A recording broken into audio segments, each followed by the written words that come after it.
Bem, eu sempre espero para poder entrar no assunto. Eu também não queria entrar nesse assunto, porque eu sei que é para desviar o foco do Rio Grande do Sul, mas eu vou fazer assim, um sobre o Rio Grande do Sul, um sobre os temas que estão acontecendo, tá certo? Porque eu não posso também deixar passar batido. Sobre a questão, né, da descriminalização da droga para o usuário. E aí, o placar ficou assim, ó. Vou mostrar para vocês aqui. Espera aí. Vamos ver aqui se eu consigo mostrar para vocês o placar. Aí, ó. Esse aí foi o placar, tá certo? Você tem aí o Dias Toffoli, você tem aí a Rosa Weber, você tem aí, até a Rosa Weber, que nem é juíza mais, o voto dela conta, tá certo? Você tem o Barroso, você tem o Alexandre de Moraes, você tem o Fachin, você tem o Gilmar Mendes, você tem a senhora Carmen Lúcia e você tem o ministro Fux, né? E os que votaram contra, né, é o Zanin e o Mendonça e o Nunes, né?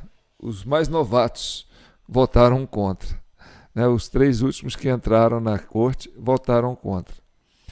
E não aparece aqui o voto do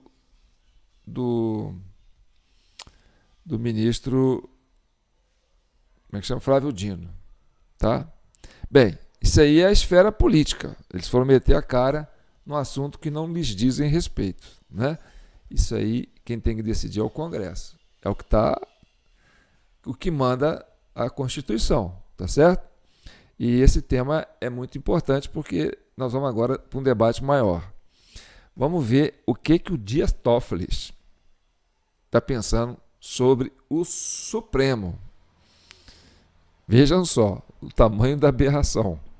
A voz da sociedade aqui se faz presente. Aqui nós temos pessoas indicadas por presidentes da República de direita, de esquerda, de centro-direita, de centro-esquerda, aprovados todos pelo Senado da República. Todos. Ou seja, passando por crivo, se somar os votos dos presidentes da República que receberam e foram eleitos, aos votos dos senadores que nos aprovaram, todos aqui estamos legitimados em cerca de 100 milhões de votos. Você entendeu o que ele quis dizer? Ele quis dizer que agora o Supremo virou um parlamento. Que o Supremo agora é que decide as leis. Por quê? Porque ele foi indicado por alguém que foi eleito. O ministro foi indicado por alguém que foi eleito. Isso não faz dele um parlamento. Ele não cria leis por causa disso. Ministro da Justiça, ministro da Saúde, ministro da Educação, ninguém cria leis. Cada um na sua, cada um no seu quadrado. Isso mostra desconhecimento do processo constitucional. Concorda comigo? Mas nós estamos aqui legitimados para poder falar pela população. Não, vocês não estão aí para isso. E quem vai fazer isso, esse contraponto, é um outro ministro. Vamos escutar. Também não se podem desconsiderar as críticas, o ministro Toffoli tocou nisso agora, as críticas em vozes mais ou menos nítidas e intensas de que o Poder Judiciário estaria se ocupando de atribuições próprias dos canais de legítima expressão da vontade popular, reservada apenas aos poderes integrados por mandatários eleitos. Nós não somos juízes eleitos. O Brasil não tem governo de juízes. E é por isso, e aqui foi mencionado pelo ministro Dias Toffoli, que se afirma e se critica com vozes intensas o denominado ativismo judicial. E eu sempre digo, nós não temos de fazer pesquisa de opinião pública. Não, nós temos que aferir o sentimento constitucional do povo. Quanto mais as nossas decisões se aproximam do sentimento, não é opinião passageira, do sentimento constitucional do povo, mais efetividade terão as nossas decisões e as direções que as nossas soluções indicam. Essa prática, anoto aqui, tem exposto o Poder Judiciário, em especial o Supremo Tribunal Federal, a um protagonismo deletério, corroendo a credibilidade dos tribunais quando decidem questões permeadas por desacordos morais que deveriam ser decididas na arena política. É lá que tem que ser decidido. É lá que tem que pagar o preço social. Não é que nós tenhamos receio, não, mas nós temos de ter deferência, porque num Estado democrático, a instância maior é o parlamento.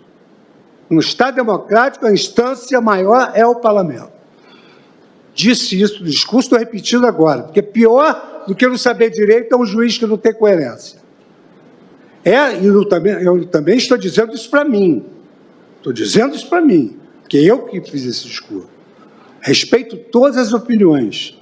Estou fazendo o exame da minha consciência aqui.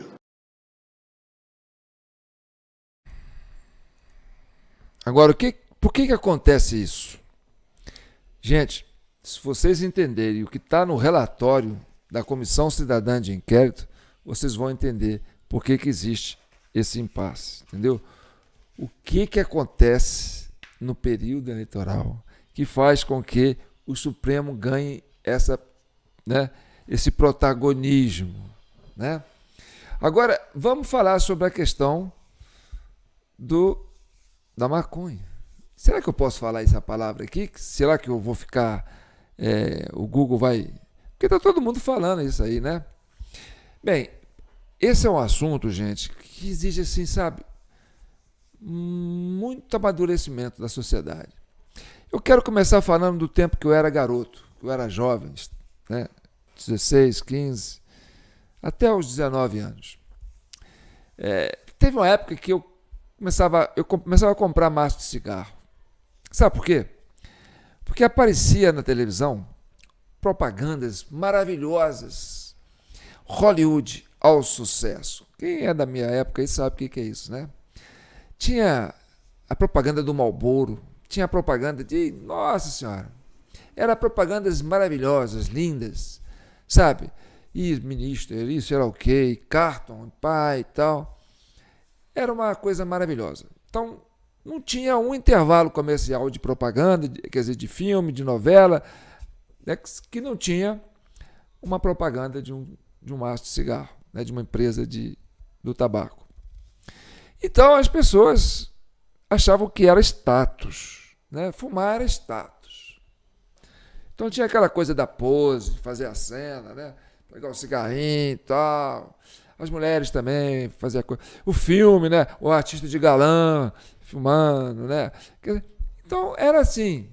Era o tchan da época. Era fumar. E a propaganda em cima. Entendeu? E qualquer lugar que você fosse, você comprava cigarro. Em farmácia, supermercado, padaria, em lanchonete, no cinema, na escola. Você comprava cigarro em qualquer lugar. Era a indústria do cigarro faturava que era uma beleza. Sabe, na sala de aula, era aquela maresia, assim, ó, o pessoal assistindo aula, fumando, tirando trago, assim, jogando a fumaça na frente. Professor fumando na sala de aula. Cursinho, então, era uma loucura. O pessoal fumava. Boate. Você ia numa discoteca, numa boate, entendeu? Aquilo lá parecia uma sauna.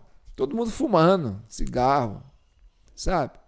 Era uma coisa de louco. Quem não fumasse, entendeu? Os barzinhos, o chão dos barzinhos assim, ó, era cheio de guimba de cigarro. O pessoal fazia coleção de maço, tinha vários tipos de maço. Era uma coisa de louco.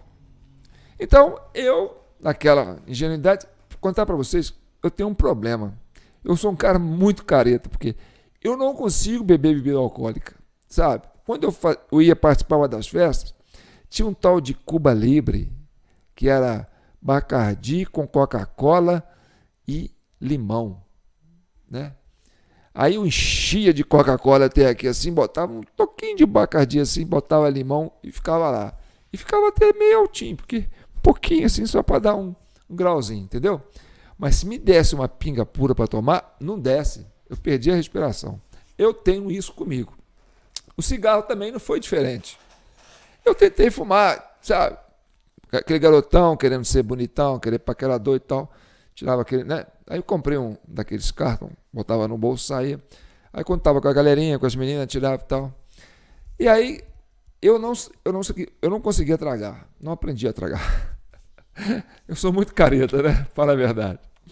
Eu não aprendi a tragar, mas fazia aquela cena, né? Pai e tal.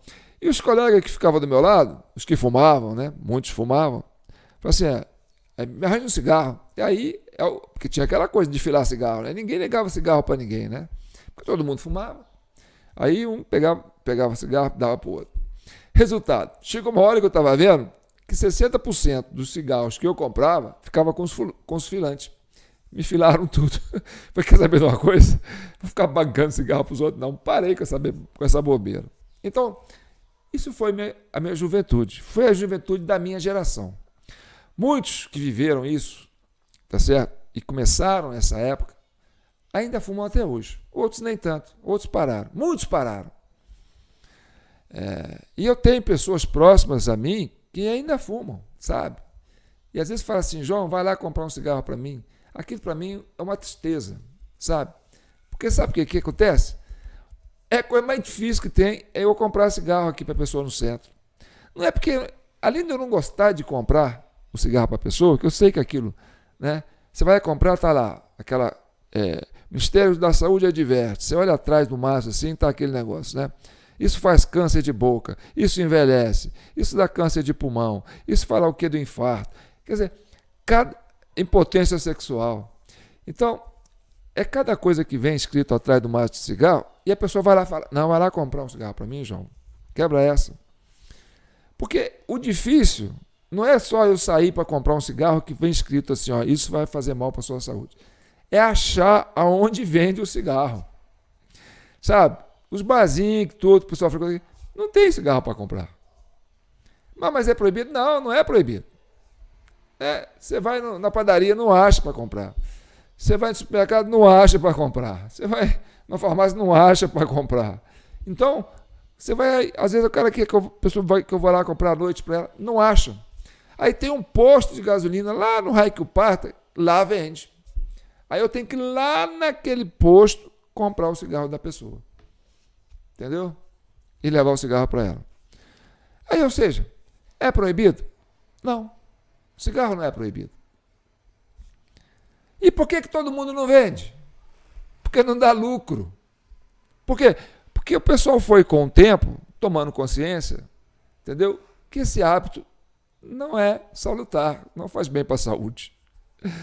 Né? E a propaganda passou a ser proibida. Quer dizer, não tem mais aquele marketing, você vai lá, ao sucesso, papapá, aquela pose do galã e tal.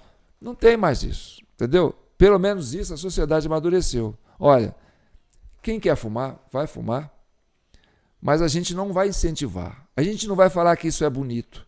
A gente não vai falar que isso faz bem. A gente vai falar que isso faz mal. Mas aí é você que decide. O livre-arbítrio é de cada um. Às vezes não faz mal para um, mas faz mal para outro. Mas no geral faz mal. É um vício. É uma droga. Cria dependência química. Destrói a saúde. Aos poucos, mas destrói a saúde. Envelhece. Estraga os dentes.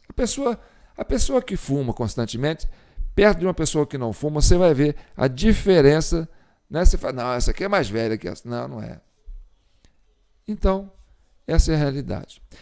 Aí o que acontece? Na sala de aula não tem cigarro, no cursinho não tem cigarro, ninguém fuma. Entendeu? Você vai no cinema, não pode fumar, porque ninguém quer ser incomodado com o cigarro do outro. Então, o fumante passou a ser, de que era charmoso, passou a ser um palha na sociedade, um antissocial. Então, um cara que fuma, você fala, você quer fumar, meu amigo? Vai fumar lá fora. Quer dizer, se isola do convívio social. Você é um excremento social hoje. Desculpa, gente, para você que fuma, tá certo? Mas fala, você não se sente discriminado por fumar? Um cigarrinho bobo, um cigarrinho de palha. Às vezes, Entendeu? Você, às vezes, fala assim, pô, às vezes você fica sem graça de fumar, porque você acha que você está incomodando as pessoas. Não é isso? Então tá. Então, aí eu pergunto para os caras, por que você não vende cigarro aí? E você fala, João, não dá lucro. Porque pouca gente compra e a margem de lucro é isso aqui, ó. É pequena. Eu vou ficar me aborrecendo com isso, não. Entendeu? Então, como é que a sociedade amadureceu para essa questão? Ela não proibiu a venda, não proibiu o consumo, mas esclareceu a sociedade. Falou, olha, isso é uma droga. Isso causa dependência, isso vai fazer mal para você. Se você continuar fazendo isso, você vai destruir a sua saúde. Entendeu? Você vai ficar limitado, não vai ser a pessoa produtiva, dinâmica que você poderia ser se você não fizesse isso. Tem outras maneiras de você suprir, né, esse vazio que você tem dentro de você, que não seja através do cigarro. Mas aí é o limite que a sociedade pode impor. Eu não posso proibir você de fazer isso. Ah, mas eu quero me matar. Eu não posso proibir você de fazer isso. Ah, eu quero virar prostituta. Eu não posso proibir você de fazer isso. Então, o livre-arbítrio é de cada um. A pessoa vai ter a liberdade para fazer a sua escolha. Hoje é proibido vender maconha. Mas você acha em qualquer lugar que você for na cidade. Em qualquer esquina você acha. Mas não é proibido. O cigarro não é proibido. E eu não acho. Eu tenho que dar uma volta enorme para achar um lugar que vende um maço de cigarro. Mas a maconha, que é proibido, eu acho em qualquer lugar. Isso não é um paradoxo? Não é para você pensar sobre isso? Então vamos para a questão dos votos aqui dos nossos iluministas, ministros, que se acham deputados, parlamentares eleitos pelo povo. Então tá. Então você tem aí, ó, essa turminha aí do a favor, tá certo? E tem a turminha do contra. A turminha do a favor é a favor que as pessoas consumam. Não. É o livre-arbítrio. Eu não quero incriminar, eu não quero trancafiar alguém que decidiu usar droga. Já os outros três, né, não, aquele que usa droga tem que ser criminalizado. Esse é um debate. Mas vamos fugir desse debate e vamos entrar no assunto mais importante. Business.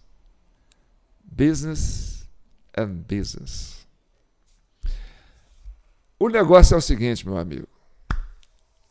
Eu não acho cigarro na cidade para comprar com facilidade. Por quê? Porque não dá lucro.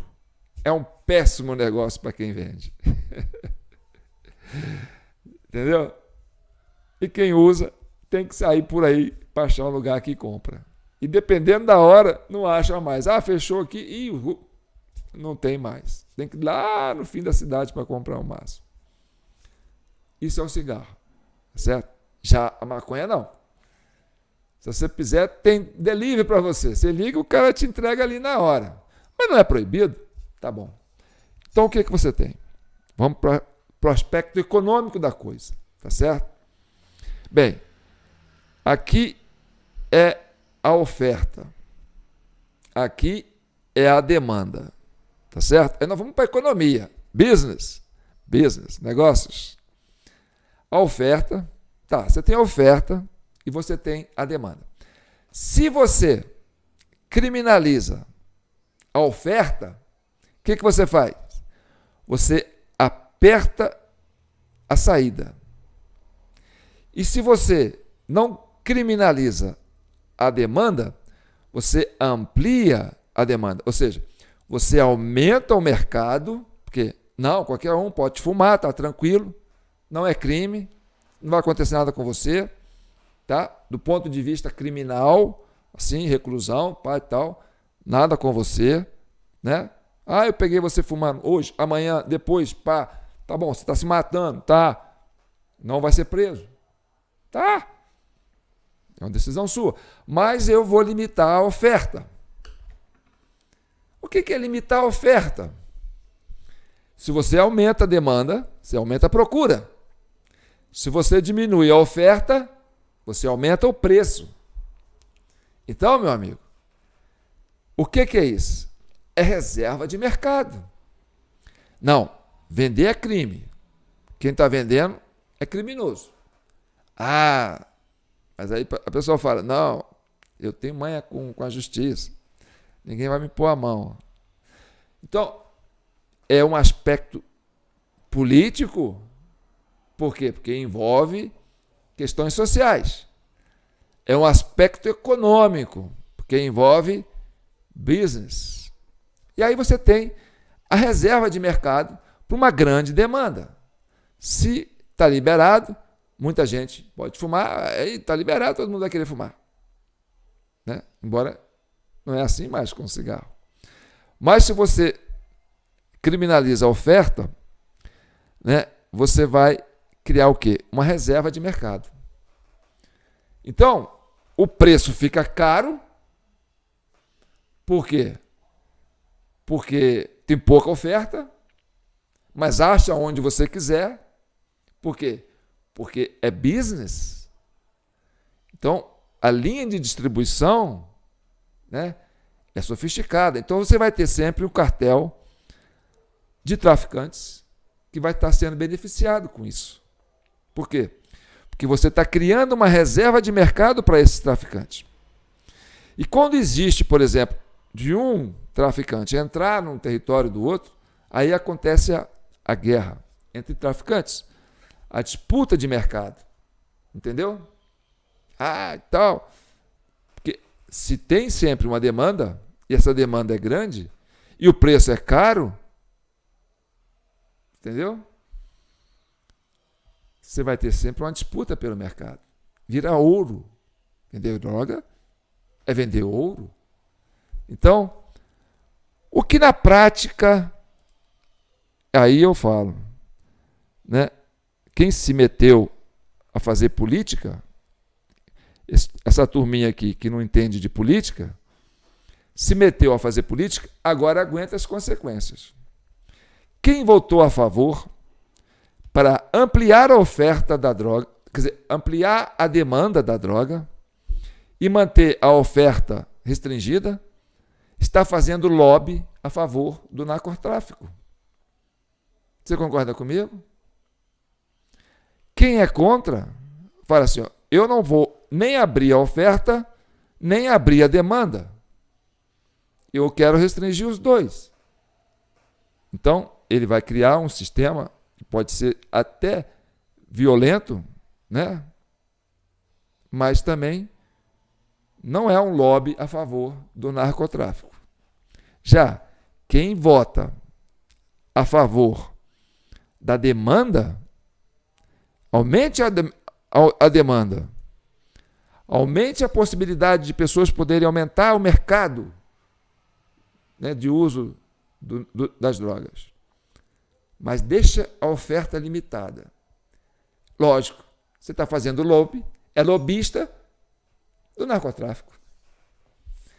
Essa é a lógica de mercado. Nós estamos falando aqui de mercado. Tá certo? E aí você cria essa oferta. Para você restringir a oferta, você tem que aumentar o quê? A criminalidade. Por quê? Porque essa oferta vai ser combatida. Por quê? Porque ela é crime. E ela vai ficar expandida, porque tem muita gente usando.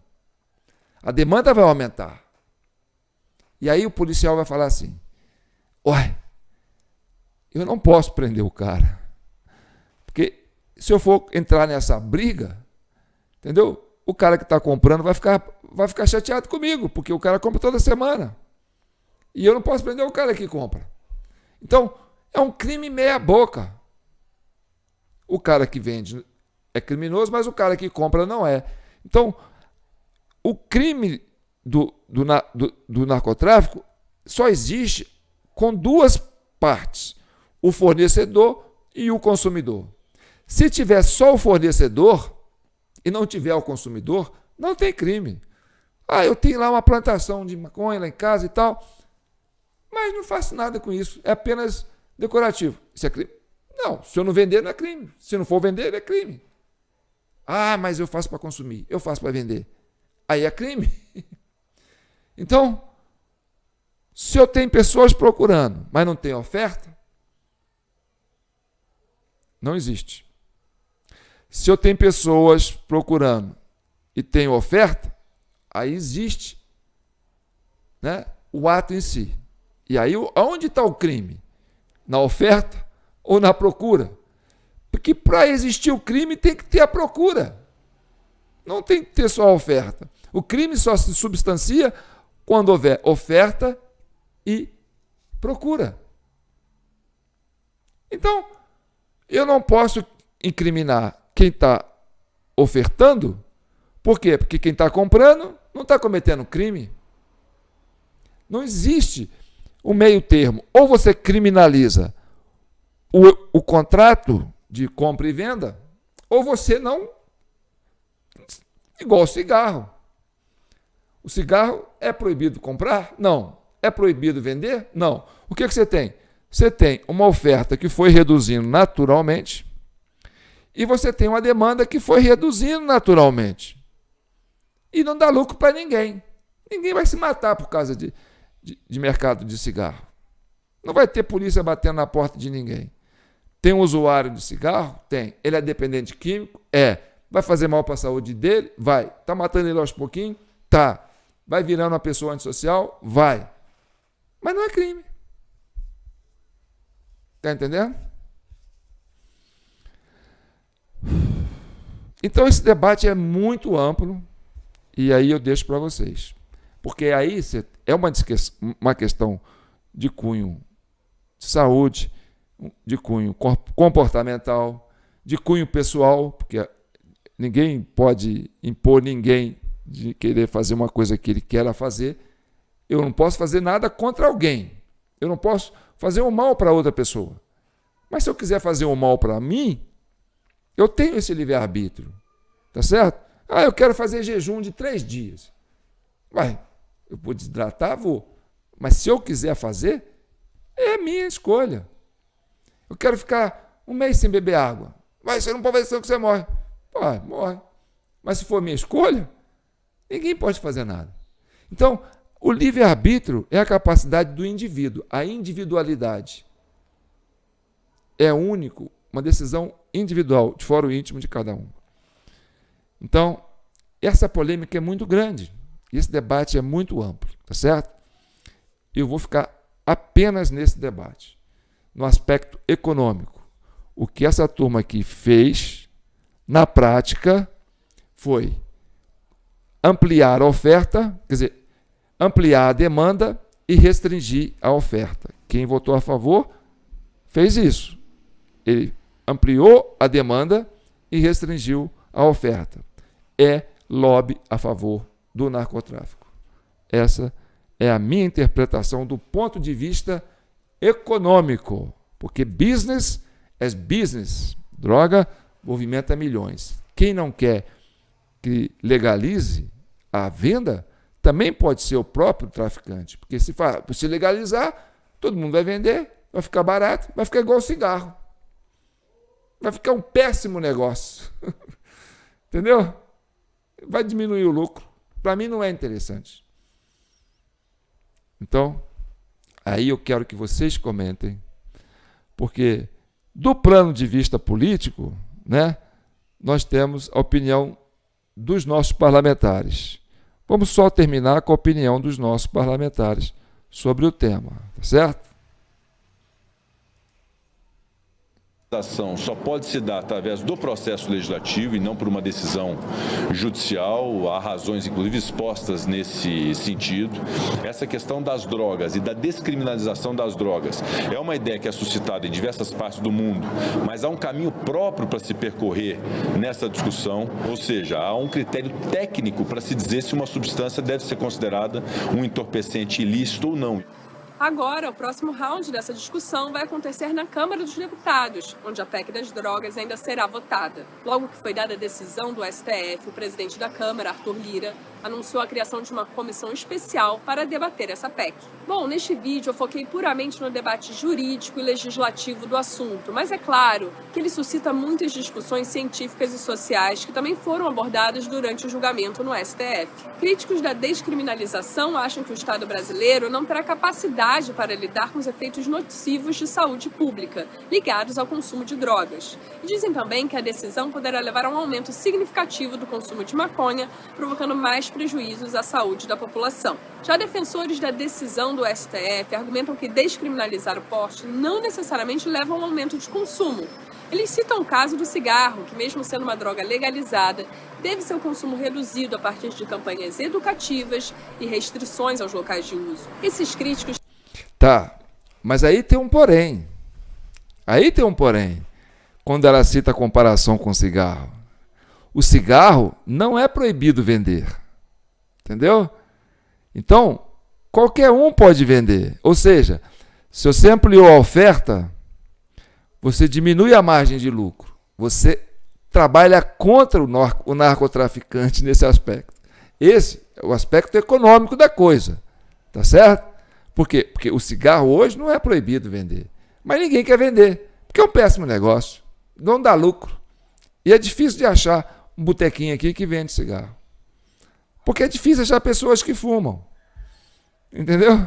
Então, não dá lucro. A margem de lucro é pequena. O Estado ganha muito porque tem um imposto muito grande. Esse imposto pode ser revertido para atender as pessoas que estão ficando dependentes desse processo, que pode trazer um dano social, que vai, né, sobrecarregar o SUS. Então, o imposto do cigarro é grande. Mesmo assim, a turma ainda tenta fazer, né, cambalacho para comprar no Paraguai. Mas tem esse aspecto. Entendeu? Agora, esse aspecto unilateral, se você libera a demanda, se aumenta a demanda e restringe a oferta, aí vira um grande negócio para o traficante. Por quê? Porque se você restringe a oferta, você aumenta a margem de lucro. Vira um bom investimento, vira um negoção. Aí você vai ter, sabe, esse incremento. E aí você vai ter problema com a justiça, né? Aí as penitenciárias vão começar a trazer problemas sociais, vai ter um problema social maior, que é a questão da criminalidade, né? Porque é crime vender? Eu estou sendo preso porque eu vendi? Ah, tá. Aí você vai ficar refém, né, de uma situação, vai para o presídio, acaba virando um aprendiz de mafioso, e aí você vai, em vez de se ressocializar, né, você vira, né, uma ameaça para a sociedade, porque os presídios hoje são muito desumanos, na sua grande maioria. O sistema prisional hoje está sofrendo do processo de falência, né, operacional. Então, tudo isso é uma preocupação que deve ser discutida com muita maturidade pela sociedade. Tá certo? Bem, espero ter contribuído com esse debate. Deixo com vocês, né? Encham os comentários, impulsione esse vídeo, porque esse debate também depende da sociedade, né? Cada um tem um ponto de vista sobre isso.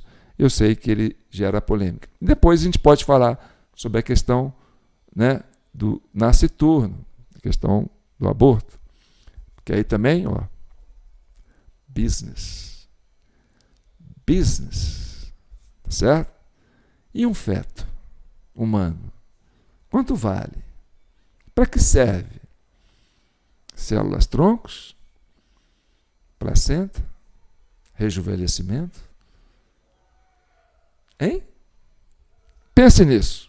Eu volto com outros assuntos, principalmente o Rio Grande do Sul, que nós estamos terminando esse relatório, que a turma está doida para fugir dele, mas nós não. Rio Grande do Sul é a nossa prioridade.